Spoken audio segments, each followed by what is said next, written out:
So WhatsApp guys, চলে এলাম Oppo launch হওয়ার নতুন এক স্মার্টফোন নিয়ে। আর এটা রেনো সিরিজের ফোন। যেমনটা জানেন, রেনো সিরিজের ফোন খুবই স্পেশাল হয়ে থাকে। এই ফোনগুলোতে মূলত ফোকাস করা হয় তার খুব স্লিম ডিজাইন, এক্সেলেন্ট সেলফি, এছাড়া পারফরমেন্সও বেশ চমৎকার হয়। আজকে আপনাদের পরিচয় করে দিব সদ্য লঞ্চ হওয়া ওপ্পো রেনো 10 প্রো প্লাস এর সাথে। তাহলে বন্ধুরা, আপনারা যদি ফোনটির প্রাইস, ক্যামেরা, পারফরমেন্স সম্পর্কে ডিটেইলে জানতে চান, তাহলে শেষ পর্যন্ত সাথে থাকার অনুরোধ রইল। তাহলে আসুন শুরু করি। ওপ্পো রেনো 10 প্রো প্লাসে কমপ্লিটলি ডিফারেন্ট ডিজাইন দেওয়া হয়েছে যদি আপনি 9 প্রো প্লাসের সাথে কম্পেয়ার করেন। ক্যামেরা মডিউলটিকে বেশ বড় করা হয়েছে এবং এখানে পিল শেপ দিয়েছে, যেখানে থাকছে ট্রিপল ক্যামেরা সেটআপ এবং নিচের পেরিস্কোপ টেলিফোটো সেন্সরের কাছে লেখা রয়েছে পাওয়ার্ড বাই মারি সিলিকন। আর এখানে ক্যামেরা সিস্টেম যে দুর্দান্ত হবে তা বোঝাই যাচ্ছে। এই পার্পল কালারটি দেখতে frosted, but it is glossy to touch, com saturated এবং উজ্জ্বল রং হয়। তরুণরা এটা বেশ পছন্দ করবে। ফোনটির ওজন 200 গ্রামেরও কম এবং একে থিকনেস করা হয়েছে 8.28 মিলিমিটার। বাট এখানে যে জিনিসটা আপনার ভালো নাও লাগতে পারে, এটা হলো এর ফ্রেমের ম্যাটেরিয়াল। এখানে প্লাস্টিক ইউজ করা হয়েছে, তবে কথা হলো এটা যে প্রাইসে লঞ্চ হয়েছে এটা মেটাল হলে ভালো হতো। এখানে পেয়ে যাচ্ছেন 6.74 ইঞ্চের 2K ডিসপ্লে, ওই 120 হার্জ রিফ্রেশ রেট এবং 450 ppi পিক্সেল ডেনসিটি পাবেন। এছাড়া এই ডিসপ্লেটি মোটামুটি বেশ ব্রাইট, কারণ এখানে 1400 নিটস পিক ব্রাইটনেস রয়েছে। এছাড়া আপনি যদি লক্ষ্য করেন এর চিন এবং বেজেলের দিকে, দেখবেন একদম নেই বললেই চলে। আর এই কারণে এর average screen to body ratio এসে দাঁড়িয়েছে 90.6% এর উপরে। ওভারঅল এটা গুড স্ক্রিন। ব্যাটারি নিয়ে বললে হ্যাঁ, 9 প্রো প্লাস এর মতনই এখানেও 4700 mAh এর ব্যাটারি পাচ্ছেন। বাট এখানে চার্জিং স্পিডে বেশ ইমপ্রুভ করা হয়েছে, কারণ আগে 80 ওয়াটের চার্জার থাকলেও এবার 100 ওয়াটের চার্জার দিচ্ছে। আর এই চার্জার দিয়ে 0 থেকে 27% হতে সময় লাগবে মাত্র 5 মিনিট এবং অন থেকে 100% ওই আধা ঘন্টার মতন সময় লাগতে পারে। Unfortunately wireless charging is still not supported. এই বিষয়টি আমার কাছে আসলে তেমন একটা ভালো লাগেনি। রেনো 10 প্রো প্লাসে আপনি পেয়ে যাচ্ছেন কোয়ালকমের দুর্দান্ত এক চিপ স্ন্যাপড্রাগন 8 Gen 1। এই চিপটি কিন্তু পূর্বের মডেলটিতেও ব্যবহার করা হয়েছিল। এটা অবশ্যই ফ্ল্যাগশিপ প্রসেসর আর এটি পারফর্মও করে দুর্দান্ত।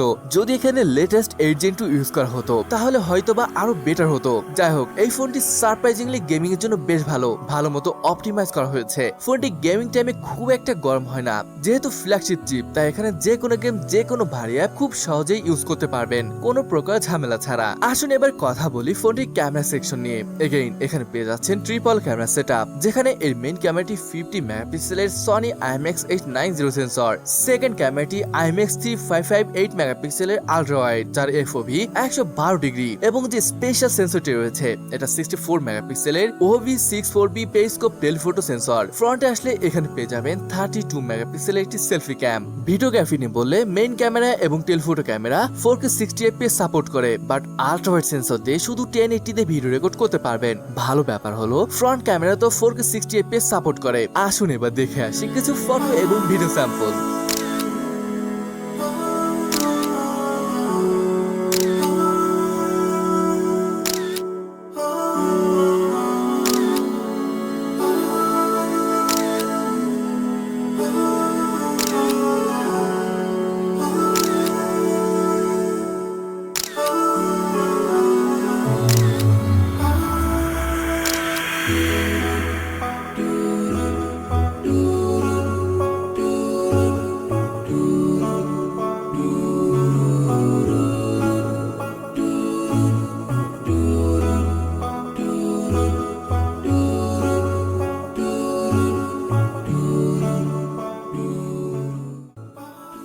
ওকে বন্ধুরা, এখন আসুন ফোনটির প্রাইস নিয়ে কথা বলি। ফোনটির দাম পড়বে $649, যেটাকে টাকায় কনভার্ট করলে 79,000-এর আশেপাশে পড়ে। রেনো সিরিজ হলো ওপ্পোর second flagship phone after the Find X Pro series. Okay, এখন আসুন ফোনটি নিয়ে কিছু কথা বলা যাক। এখানে ডিজাইন, ক্যামেরা, পারফরমেন্স সব তো বেশ দারুণ ছিল, বাট এখানে ফ্রেমটা মেটালের বা ব্যাটারি 5000 mAh এর হতে পারতো। যাই হোক, এটা যদি খুব বড় কোনো ব্যাপার না হয় তাহলে নিতে পারেন। বাট মেইন কথা হলো এই ফোনটি আপনার কাছে কেমন লেগেছে, আপনার মতামত কমেন্টে জানান।